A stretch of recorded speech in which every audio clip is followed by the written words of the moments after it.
जबकि अभी तो इन्हें सिर्फ 3-4 महीने ही भजनलाल जी और उनकी टीम को हुआ है। जो अपराधी धोखे में है वो जान ले ये भजनलाल जी है। अभी तो भजनलाल सरकार की गाड़ी चलनी शुरू हुई है, अभी तो टॉप गियर में आना बाकी है।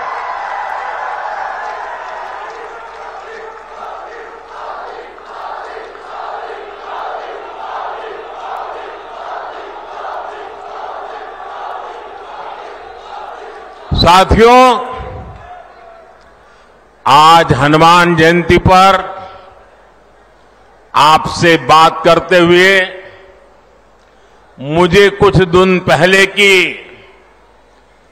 एक तस्वीर भी याद आ रही है। हो सकता है आप में से बहुतों तक ये खबर नहीं पहुंची होगी। मीडिया का काम था ये बात पहुंचाए, लेकिन नहीं पहुंचाई होगी। वो तस्वीर है कांग्रेस के शासन वाले कर्नाटका की।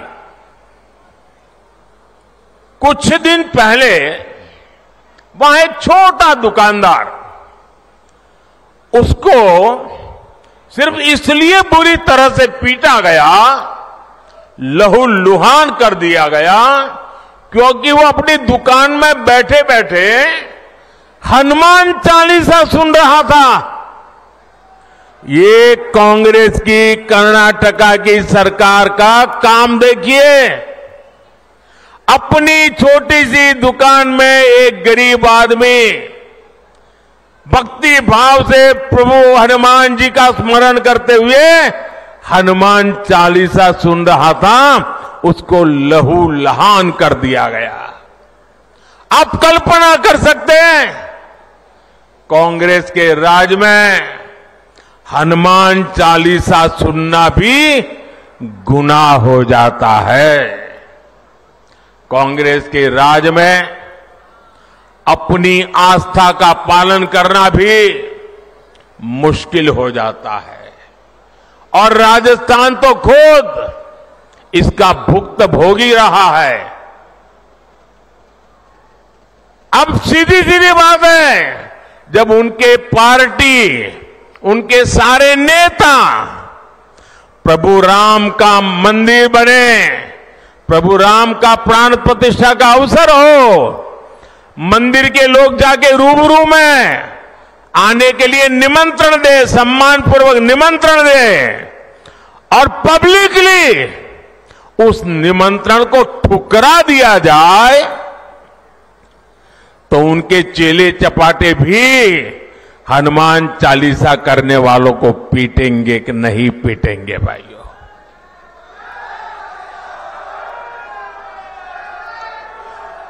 कुछ दिन पहले ही रामनवमी बीती है।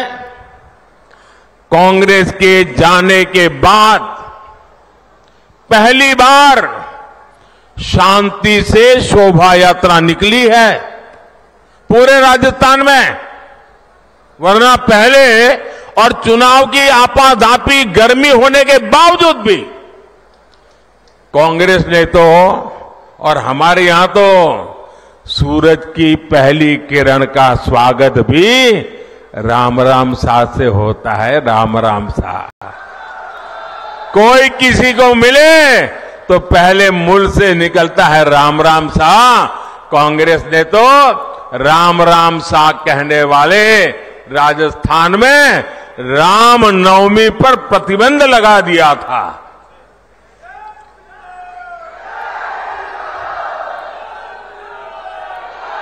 और हमारे किरोड़ी लाल ऐसे हर मुद्दे पर लड़ाई लड़ते थे।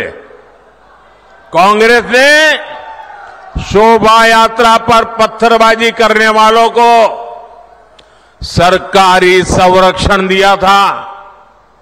इसी कांग्रेस पार्टी ने तुष्टीकरण के लिए मालपुरा, करौली, छबड़ा, टोंक, जोधपुर को दंगों की आग में झोंक दिया था। झोंक दिया था कि नहीं झोंक दिया था? झोंक दिया था कि नहीं झोंक दिया था? क्या ऐसे लोगों को माफ करोगे? अब भाजपा सरकार आने के बाद किसी की हिम्मत नहीं है कि आपकी आस्था पर सवाल उठा दे। अब आप चैन से हनुमान चालीसा भी गाएंगे और राम नवमी भी मनाएंगे, ये भाजपा की गारंटी है।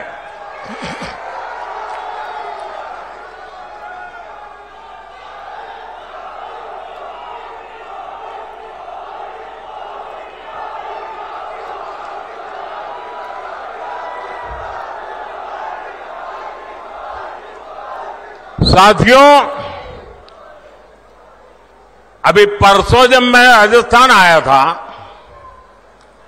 तो मेरा एक 1.5 मिनट का भाषण, 90 सेकंड का भाषण, और मैंने कुछ सत्य देश के सामने रखा और पूरी कांग्रेस और इंडी गठबंधन में ऐसी भगदड़ मची है, ऐसी भगदड़ मची है।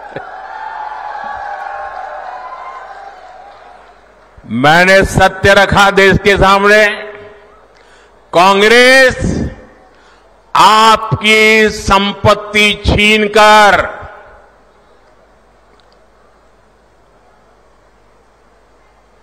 उनके खास लोगों को बांटने की गहरी साजिश रचकर बैठी है। 2-3 दिन पहले मैंने कांग्रेस की इस वोट बैंक की राजनीति, तुष्टीकरण की राजनीति का पर्दाफाश किया था।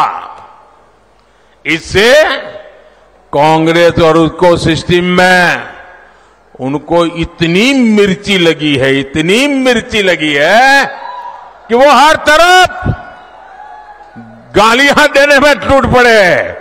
जो आए वो मोदी को गाली दे रहा है। मैं कांग्रेस से जानना चाहता हूं, आखिर कांग्रेस सच्चाई से इतना डरती क्यों है? कांग्रेस क्यों अपने नीतियों को ऐसे छिपाने में लगी है? जब आपने नीति बनाई है, निर्णय लिया है, तो अब जब मोदी जी ने खुल करके राज रख दिया, आपका हिडन एजेंडा बाहर आ गया, तो अब कांप रहे हो? अरे हिम्मत है तो स्वीकार करो, हम आपसे मुकाबला करने के लिए तैयार हैं।